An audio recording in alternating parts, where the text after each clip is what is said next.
sifat-sifat manusiawi allati la tanqusu bisababiha maratibuhumul aliyatu, yang tidak mengurangi dengan sebab-sebab sifat kemanusiaan itu, maratibuhum, tidak mengurangi kedudukan mereka, al-aliyatu, yang tinggi, kal-aqli wasyarri wal-maradi wal-wiqa'il halal.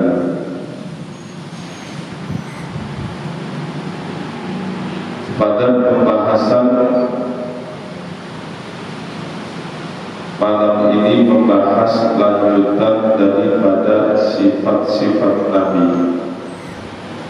Yang lalu sudah dibahas tentang sifat yang wajib ada pada Nabi, dengan sifat siddiqnya. Sifat Nabi mempunyai sifat selalu benar, dan sifat amanahnya, Nabi yang paling dipercaya, dan sifat fatanah, dan sifat kecerdasan Nabi, dan sifat tablighnya, yaitu sifat menyampaikan Nabi. Kita harus yakin bahwa Nabi mempunyai 4 sifat tersebut. Wajib kita harus yakin bahwa apa yang dikatakan oleh Nabi itu adalah kebenaran, siddiq, dan juga amanah. Kita wajib mempercayai Nabi itu mempunyai sifat amanah. Fatanah, wajib percaya Nabi punya kecerdasan. Dan tabligh, Nabi punya sifat menyampaikan apa yang diturunkan kepadanya dari Allah melalui para malaikat, disampaikan kepada seluruh umatnya. Ini sifat yang wajib bagi Nabi. Dan sifat yang mustahil dari Nabi itu adalah lawanan daripada sifat wajib. Kita harus percaya mustahil Nabi itu berkata mustahil. Nabi bohong, Nabi ngomong tak benar, mustahil. Karena Nabi wajib mempunyai sifat selalu benar, jujur. Dan mustahil Nabi punya sifat khianat, karena Nabi wajib mempunyai sifat amanah. Maka sifat khianat adalah sifat yang mustahil ada pada Nabi. Seluruh Nabi, dari Nabi Allah Adam sampai Nabi kita Muhammad, mereka mempunyai sifat-sifat tersebut. Dan mustahil Nabi punya sifat kitman, yaitu menyembunyikan yang disampaikan dari Allah, disembunyikan dari Nabi, tidak disampaikan kepada umat, itu mustahil. Karena Nabi punya sifat tabligh, menyampaikan. Nah, yang lalu kita sudah bahas tentang sifat wajib yang harus ada pada Nabi, dan sifat mustahil yang merupakan lawanan daripada sifat-sifat wajib bagi para Nabi. Nah, sekarang kita masuk kepada sifat jaiz, sifat yang boleh, ya, sifat yang boleh terjadi kepada Nabi. Wa yajuzu fi haqqihim sifatul bashar. Jaiz artinya boleh para nabi itu mempunyai sifat-sifat manusiawi. Ya, karena nabi itu semuanya adalah dari golongan manusia. Makanya mereka mempunyai sifat yang sifatnya adalah manusiawi. Seperti apa? Seperti makan, minum, dan lain sebagainya.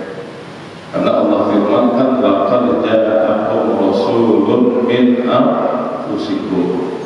Sungguh telah datang kepada kalian utusan dari golongan kalian. Artinya dari golongan kalian apa? Artinya dari golongan manusia. Ya, seorang nabi, seorang rasul yang Allah utus kepada manusia dari golongan manusia, bukan dari golongan malaikat, tapi dari golongan manusia. Nah, jadi jais boleh bagi para nabi itu mempunyai sifat manusiawi allati la tanqusu bisababiha maratibuhum, yang tidak mengurangi kedudukan mereka dengan sebab sifat manusiawi tersebut. Walaupun para nabi mempunyai sifat manusia seperti manusia pada umumnya, tetapi sifat manusiawi yang ada pada nabi itu tidak mengurangi kedudukan pangkat dari nabi itu sendiri. Jadi dengan nabi itu makan, nabi itu minum, nabi itu kawin menikah, tidak menjadikan para nabi itu dengan sebab makan dan minum menjadi turun derajatnya, enggak. Ya, karena memang para nabi itu mempunyai sifat jais dengan sifat-sifat manusia, dan sifat-sifat manusia yang ada pada para nabi tersebut tidak mengurangi pangkat dan kemuliaan para nabi itu sendiri, enggak menjadi lemah, tidak menjadi berkurang para nabi kedudukannya, disebabkan ada sifat manusiawi yang ada pada diri nabi. Al-aliyatu, ya, nabi itu mempunyai sifat, mempunyai kedudukan dan maqam yang tinggi di sisi Allah. Para nabi semuanya mempunyai kedudukan yang tinggi di sisi Allah, tetapi dengan sebab nabi makan, nabi minum, nabi menikah, tidak mengurangi sedikit pun kemuliaan dan ketinggian pangkat para nabi. Kal-akli, seperti para nabi itu makan. Semua nabi makan, ya, ada manusia.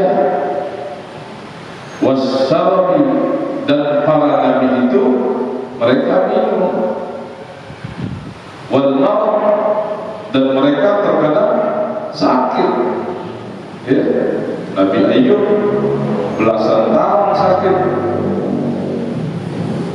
seorang nabi, tapi dia juga merasakan sakit. Tapi sakitnya para nabi tidak mengurangi kedudukan pangkat ketinggian nabi di sisi Allah. Dengan sakitnya tidak menjadi berkurang. Bukan berarti mereka menjadi berkurang kemuliaannya disebabkan karena sakitnya. Wal wiqa'il halal, dan mereka para nabi menikah dengan cara yang halal. Artinya dia kawin, berhubungan, tapi dengan wanita-wanita yang dihalalkan dengan cara menikah. Mereka para nabi menikah, mereka para nabi melakukan hubungan sebagaimana manusia. Nah, inilah kita harus meyakini bahwa para nabi itu mempunyai sifat kemanusiaan, punya sifat manusiawi seperti makan, minum, dan juga menikah. Tapi sungguh pun begitu, tetap nabi itu basyarun la kal bashar. Dia seperti manusia. Dia adalah manusia para nabi, tapi la kal bashar, tidak seperti manusia pada umumnya. Diumpamakan bal kaliyakun bainal hajar. Itu para nabi itu umpama batu yakut, batu permata yang berada di tumpukan batu biasa. Batu kolam numpuk satu truk, ada batu yakut satu, sama-sama batu, tapi sama gak kelasnya? Beda. Walaupun sama-sama batu, tetapi batu yakut bukan batu seperti pada batu pada umumnya. Dia mempunyai keistimewaan, punya keindahan tersendiri, punya harga nilai tersendiri dibanding batu pada umumnya. Begitu juga para nabi. Nabi adalah manusia, tetapi tidak seperti manusia pada umumnya. Basyarun la kal bashar. Para nabi adalah manusia, tetapi dia tidak seperti manusia pada umumnya. Ditetapkan di dalam Al-Quran, innama ana basyarun mithlukum. Ya, hanya saja aku, yaitu Nabi Muhammad, basyarun mithlukum, manusia seperti kalian. Apa yang membedakan? Yuha ilayya, yang membedakan para nabi mendapat wahyu dari Allah Subhanahu wa ta'ala. Jangan dianggap mendapat wahyu ini sesuatu yang kecil. Ini adalah sesuatu yang besar, ya, yang menjadikan manusia beda dengan para nabi. Dengan adanya wahyu itu adalah perbedaan yang sangat jauh, sehingga yang dibicarakan oleh nabi itu semuanya adalah wahyu. Wa ma yantiqu 'anil hawa in huwa illa wahyu yuha. Bedanya dengan nabi manusia biasa. Kalau nabi wa ma yantiqu 'anil hawa, nabi tidak berbicara dengan didasari hawa nafsu. Sekalipun itu benar, kan kalau kita merasa benar, mempunyai bukti, mempunyai dalil, kita menyampaikannya dengan hawa nafsu. Bedanya kita. Tapi kalau Nabi, setiap yang dilakukan, yang dibicarakan oleh Nabi tidak pernah berdasarkan dengan hawa nafsu. In huwa illa wahyu yuha. Yang disampaikan oleh Nabi semuanya adalah wahyu dari Allah Subhanahu wa ta'ala. Beda dengan kita. Kalau kita berbicara dengan hawa nafsu, tetapi kalau Nabi berbicara itu sesuai dengan yang diwahyukan oleh Allah Subhanahu wa ta'ala. Ya. Contoh asbabun nuzul surah Al-Kafirun. Ketika para pemuka Quraisy datang kepada Rasulullah mengajak untuk membuat satu kesepakatan, wahai Muhammad, daripada kita ribut terus, bertengkar terus, yuk kita bikin kesepakatan. Aku beribadah, aku menyembah Tuhanmu 1 tahun, kemudian setelah itu kamu menyembah Tuhan kami 1 tahun. Jadi disuruh beribadah gantian. Satu waktu orang kafir menyembah Tuhannya Rasulullah, Kemudian setelah itu bergantian Nabi disuruh menyembah Tuhan mereka. Apa Nabi jawab dengan hawa nafsunya? Enggak. Nunggu perintah dari Allah, nunggu jawaban dari Allah. Setelah mendapat tawaran itu, turun ayat kepada Rasulullah. Qul ya ayyuhal kafirun. Katakan Muhammad kepada mereka, ya ayyuhal kafirun, wahai orang kafir, la a'budu ma ta'budun. Aku tidak akan menyembah apa yang kamu sembah. Wala antum 'abiduna ma a'budu. Dan kalian tidak akan menyembah apa yang aku sembah. Wala ana 'abidu ma 'abadtum, wala antum 'abiduna ma a'bud. Dan kalian tidak akan pernah menyembah apa yang aku sembah. Wala ana 'abidu ma 'abadtum. Dan sekali-kali pun aku tidak akan menyembah apa yang kalian sembah. Lakum dinukum waliyadin. Bawa agama untuk kamu dan aku akan membawa agama untuk kamu. Yang menjawab siapa itu? Allah.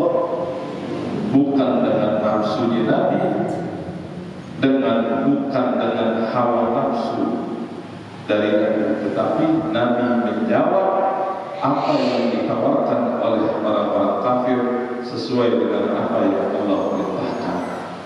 Itu satu contoh bahwa Nabi berbicara itu bukan berdasarkan hawa nafsu, tapi Nabi berdasarkan wahyu yang diturunkan oleh Allah Subhanahu wa Ta'ala. Jadi intinya Nabi itu manusia, makan, minum, menikah. Sungguh pun para nabi itu adalah manusia, tetap basyarun la kal-bashar. Dia manusia, tetapi tidak seperti manusia pada umumnya. Bahkan Al-Imam An-Nawawi rahimahullah di dalam kitabnya Maraqil Ubudiyah dikutip satu syair, yang syair itu menceritakan tentang 10 keistimewaan dari Nabi kita Muhammad sallallahu alaihi wasallam yang manusia tetapi tidak seperti manusia biasa. Apa contohnya dari 10 perkara tersebut? Syair itu berbentuk satu nama, ya. Lam yahtalim qattu toha mutlaqan abadan.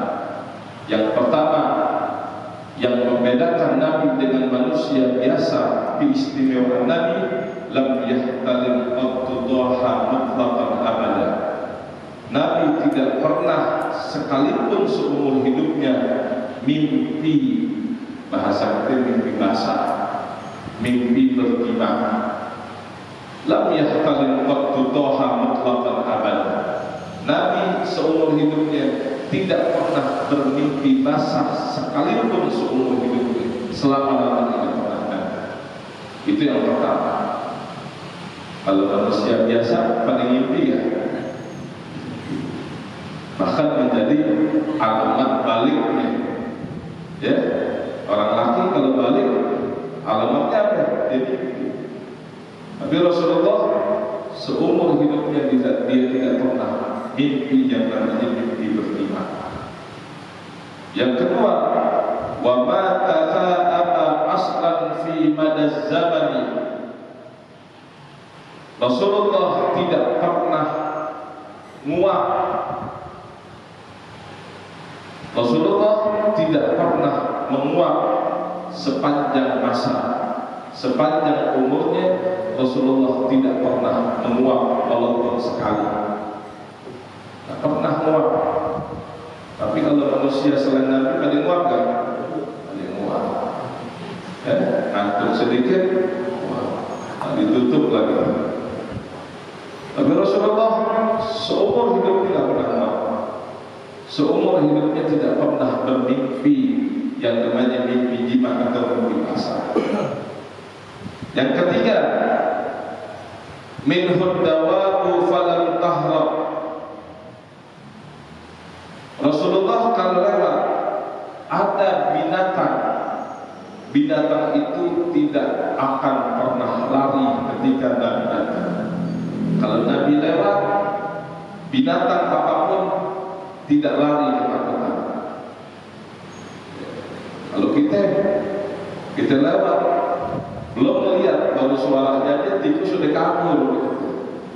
Tapi kalau Nabi minhud dawaru falam tahrab, Nabi kalau lewat tidak ada binatang satupun lari karena ketakutan. Itu yang ketiga. Wa ma waqa'at dhubabatun fi jismihil hasani, dan tidak pernah ada lalat seekor pun seumur hidup Nabi singgah di badannya Nabi yang indah. Nabi tidak pernah dihinggapi lalat. Nabi tidak pernah dihinggapi lalat seumur hidupnya. Lalat tidak pernah hinggap di badannya. Karena lalat itu identik dia akan hinggap di tempat yang kotor. Tapi di badannya Rasulullah seumur hidup Nabi tidak pernah dihinggapi oleh yang namanya lalat. Kalau kita lupa mandi pagi aja dilalui dulu. Gak usah gak mandi 2 hari, lupa mandi pagi aja lalu betul-betul banget. Tapi Nabi nggak pernah dihinggapi lalat. Itu yang pertama. Yang kelima, bi khalfihi ka'amamin ru'yatun thabatan. Rasulullah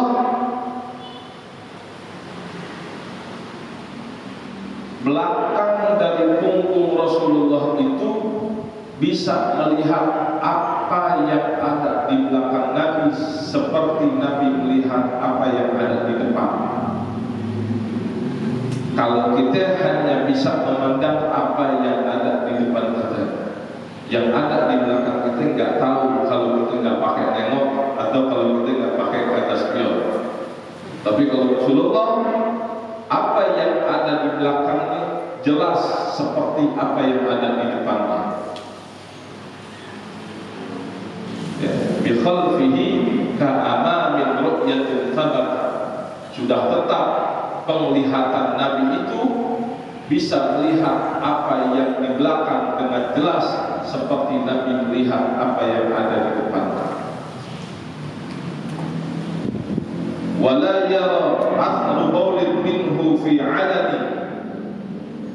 Dan Rasulullah kalau dia buang air kecil atau Rasulullah kencing itu tidak bisa dilihat bekasan air kencing Rasulullah, nggak bisa dilihat sama orang.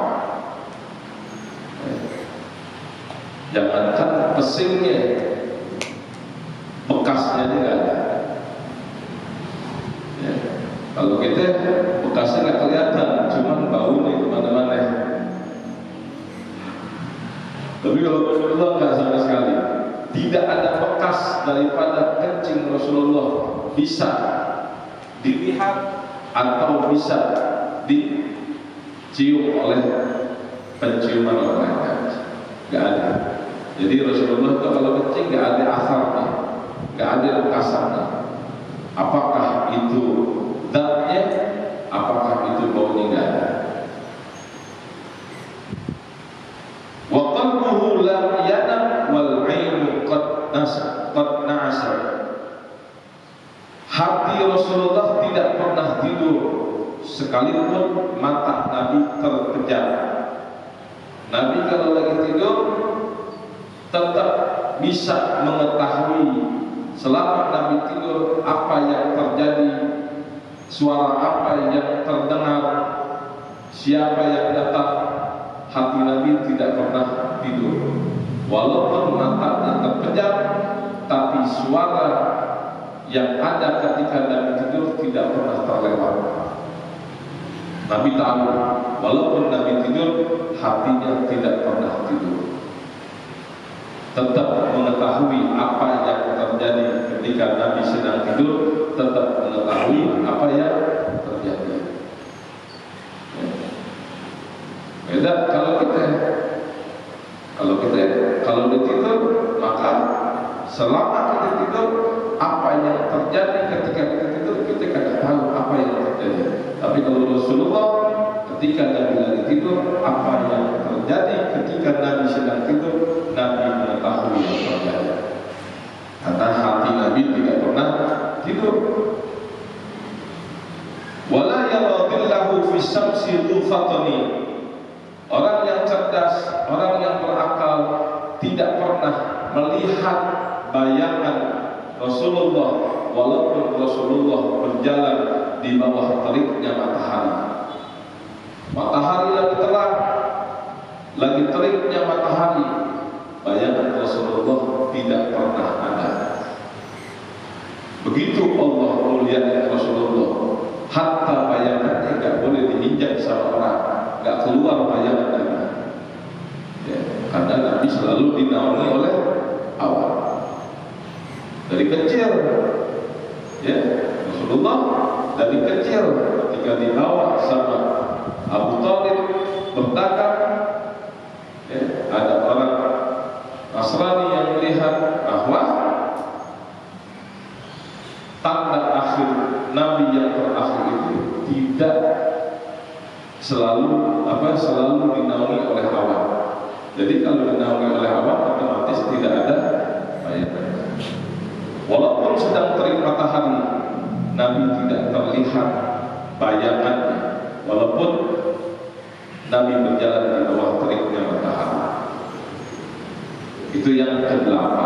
Yang ke-9, wa katifahu qad alata qauman idza jalasu. Nabi kalau duduk sejajar dengan satu kaum, Nabi selalu paling tinggi.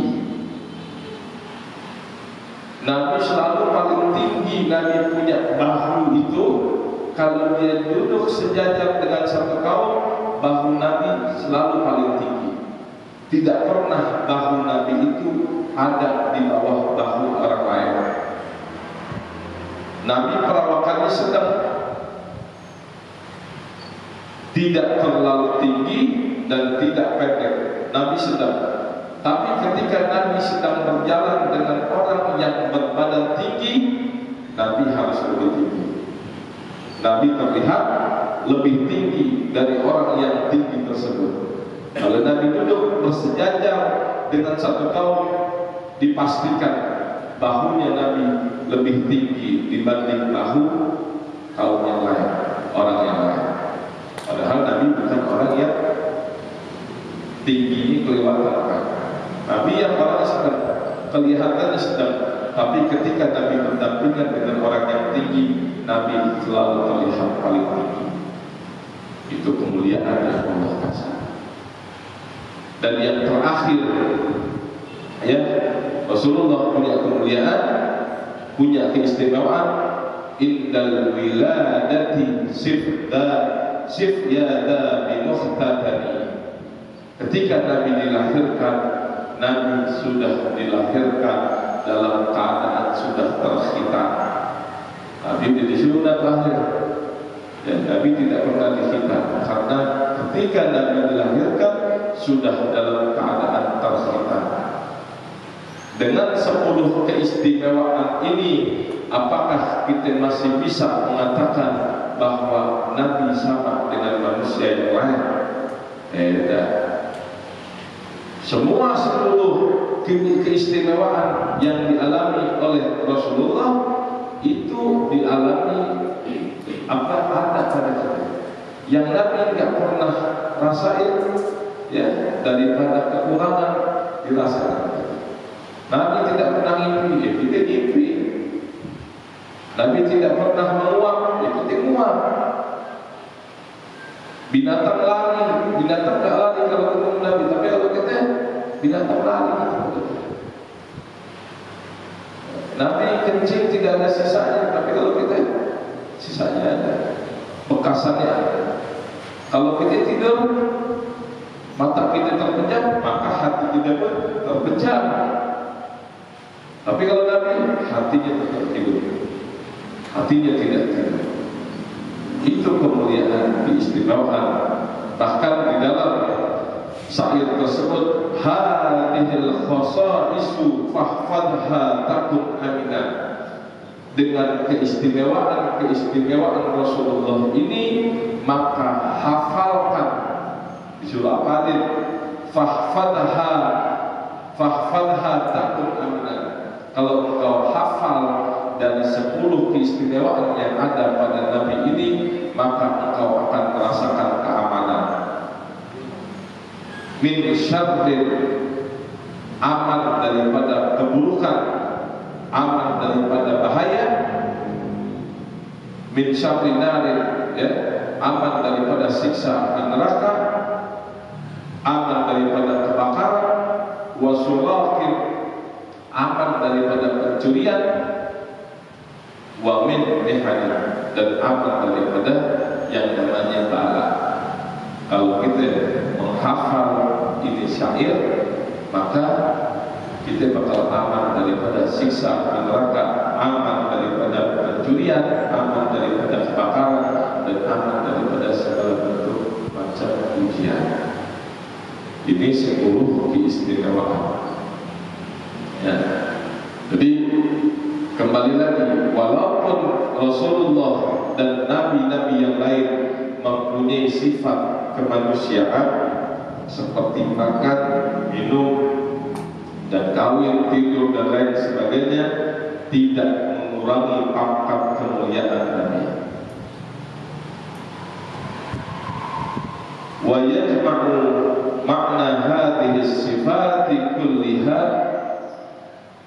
qaul la ilaha illallah, dan terkumpul makna dari sifat-sifat ini seluruhnya, maka terkumpul pada la ilaha illallah Muhammadur Rasulullah.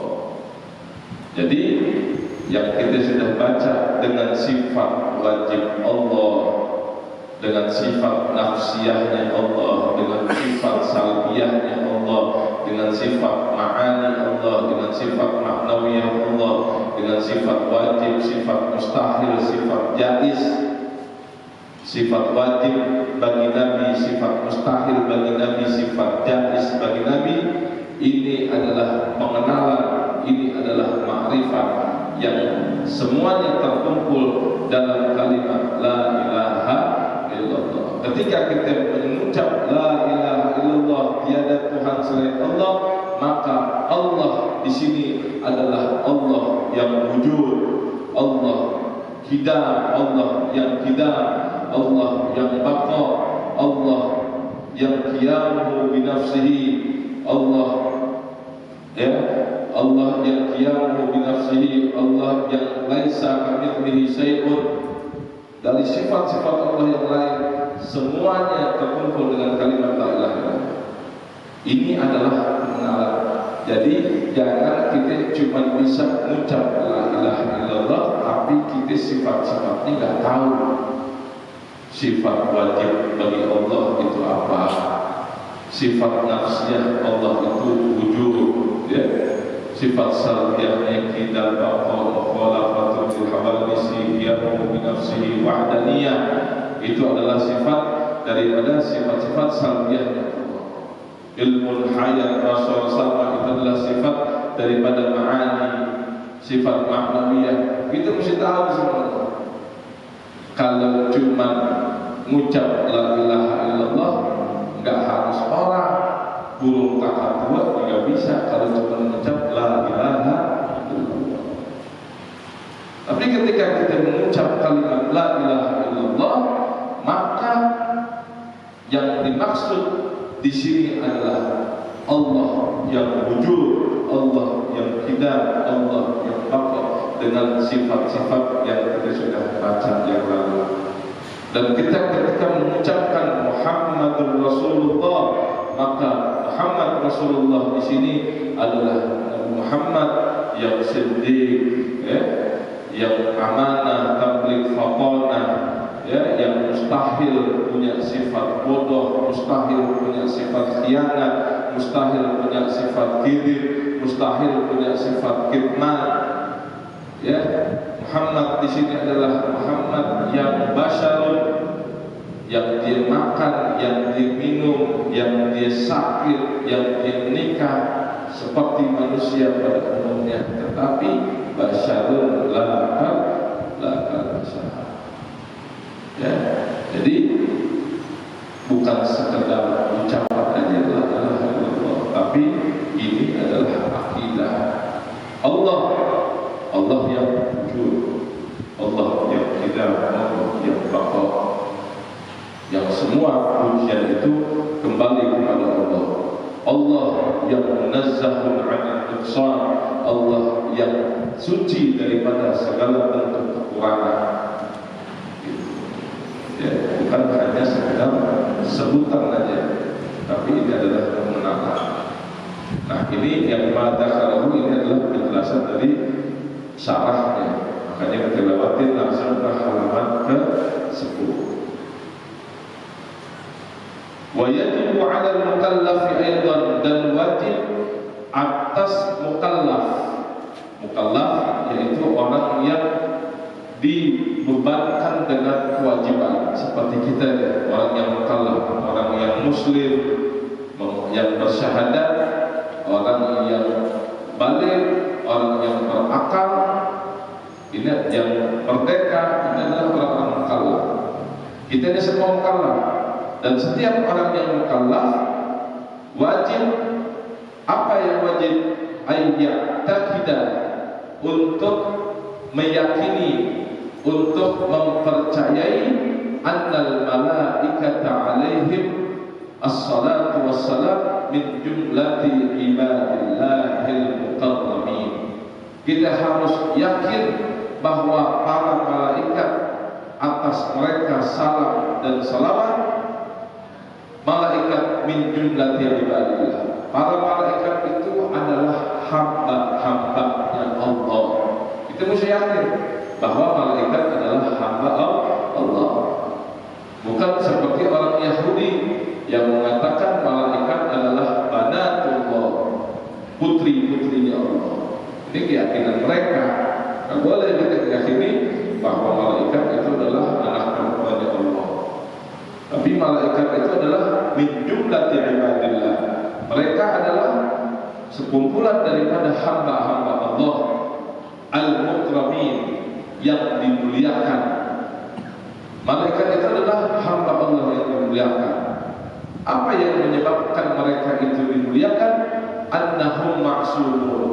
Mereka dimuliakan karena mereka itu adalah maksumun, adalah hamba-hamba Allah yang mereka dipelihara min jami'il ma'asi, daripada segala bentuk kemaksiatan. Ya, malaikat itu dia dipelihara oleh Allah. Mereka menjadi mulia karena mereka dipelihara daripada segala bentuk kemaksiatan. Ya. Dan malaikat itu adalah hamba-hamba Allah yang selalu taat atas perintah Allah. Ya, karena pada diri malaikat itu tidak ada hawa nafsu. Allah tidak berikan hawa nafsu kepada mereka, sehingga apa yang Allah perintahkan selalu dia kerjakan. Mereka adalah hamba-hamba Allah yang taat kepada Allah atas segala perintah Allah. Ya, mereka terpelihara daripada segala bentuk kemaksiatan.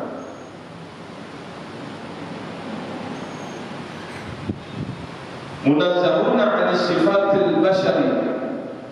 Ini para malaikat adalah hamba Allah yang disucikan oleh Allah daripada sifat-sifat manusia. Gak ada sifat manusiawi pada malaikat. Malaikat gak makan kayak kita, malaikat gak minum kayak kita, dan malaikat gak pernah sakit kayak kita. Gak ada capek sama malaikat, gak ada tidur sama malaikat. Karena yang namanya tidur, yang namanya kawin, yang namanya makan, itu adalah sifat manusia. Sedangkan malaikat munazzahun, mereka disucikan daripada sifat-sifat kemanusiaan. Wa annahu la yu'lamu kathratuhum, dan bahwasanya ia la yu'lam, tidak diketahui, kathratuhum, jumlah banyaknya malaikat tidak diketahui. Ya, kalau kita berbicara berapa Allah menciptakan malaikat, gak ada yang tahu banyaknya. Illallah, yang tahu jumlah mereka itu hanyalah Allah. Tapi dari jumlah banyaknya malaikat, mereka mempunyai pimpinan. Mereka para malaikat itu mempunyai pimpinan. Wa minhum, di antara mereka malaikat ciptaan Allah, wa minhum Jibril, ada malaikat Jibril yang bertugas untuk membawa wahyu, ya, wahyu kepada Allah Daud dengan Zaburnya, wahyu kepada Nabi Musa dengan Tauratnya, wahyu kepada Nabi Isa dengan Injilnya, wahyu kepada Rasulullah Nabi Muhammad dengan Al-Qur'annya. Yang ditugaskan untuk membawa wahyu adalah malaikat Jibril. Wa Mikail, dan yang kedua adalah malaikat Mikail yang ditugaskan oleh Allah untuk ngaturnya rizki yang ada di alam semesta ini. Semua hamba-hamba Allah, dari binatangnya, dari tumbuhannya, dari manusianya, diatur rizkinya. Siapa yang ditugaskan oleh Allah? Yaitu malaikat Mikail, ya. Dan malaikat Israfil yang ketiga, Israfil yang ditugaskan oleh Allah nanti untuk meniup sangkakala. Ya, adalah malaikat yang ditugaskan untuk meniupkan sangkakala. Sangkakala yang menjadi tanda akan dihancurkannya bumi, sangkakala yang menjadi tanda akan dibangkitkannya nanti manusia daripada kuburnya.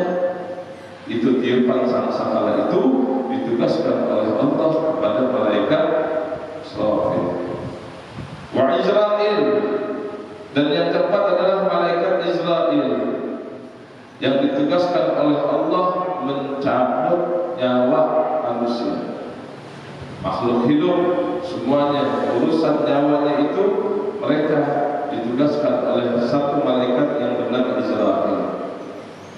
Wa haula'il arba'atu, dan empat malaikat ini mereka humur ru'asa, mereka adalah para pemimpinnya, para pimpinan para malaikat itu empat: Jibril, Mikail, Israfil sama Israil. Mereka adalah pimpinan para malaikat. Wa hum afdaluhum, dan mereka yang empat itu adalah yang paling utamanya daripada para malaikat. Malaikat yang paling afdal, malaikat yang paling utama adalah empat itu. Wa minhum hamalatul 'arsy, ya, dan di antara mereka yang empat itu, wa minhum, dan di antara para malaikat hamalatul 'arsy, ada yang ditugaskan oleh Allah untuk memanggul aras, untuk memanggul aras, ya, dipanggul aras oleh empat malaikat yang ditugaskan oleh Allah. Wa humul arba'ah, mereka itu sekarang yang ditugaskan oleh Allah untuk memanggul aras ada empat malaikat. Wa yuzadu alaihim yawmal qiyamah, tapi nanti hari kiamat ditambahin lagi yang ditugaskan oleh Allah untuk memanggul aras, ditambahin empat orang lagi, empat malaikat lagi, arba'atun, ditambahin lagi empat. Wa minhum, dan di antara para malaikat munkarun, ada malaikat munkar. Apa tugasnya? Yaitu yang nanyain nanti kepada manusia di alam kubur, ya, munkar yang ditugaskan untuk menanya. Ada dua tuh, dan nakir, dan malaikat nakir.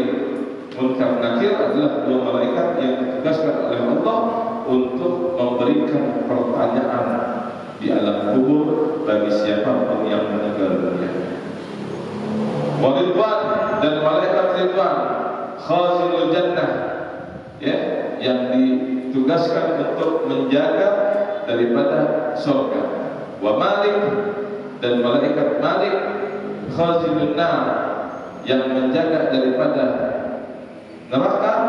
Wa raqibun, dan malaikat raqib, malaikat raqib yang ada di setiap manusia, yang ditugaskan oleh Allah untuk mencatat amalan kita. Setiap amalan kita yang baik-baik itu dicatat sama malaikat raqib. Wa atid, dan yang terakhir adalah malaikat atid, yang ditugaskan oleh Allah untuk mencatat amal hukum. Ya. Wallahu a'lam, wa ayyataqida anna afdalal khalqi kullihim nabiyyuna Muhammad. Jadi kita harus meyakini dari segala makhluk yang diciptakan oleh Allah, yang paling mulia adalah Nabi kita Muhammad.